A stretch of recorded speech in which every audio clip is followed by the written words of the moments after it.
কি খাচ্ছিস তুই এইভাবে? দই চামচ দিয়ে খাওয়া যায় না?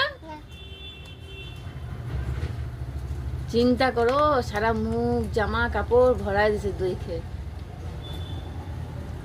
এভাবে খেতে হয়? হ্যাঁ ওইটা কি কোনটা? এটা আম, কাজুরা কাঁচা আম ওটা।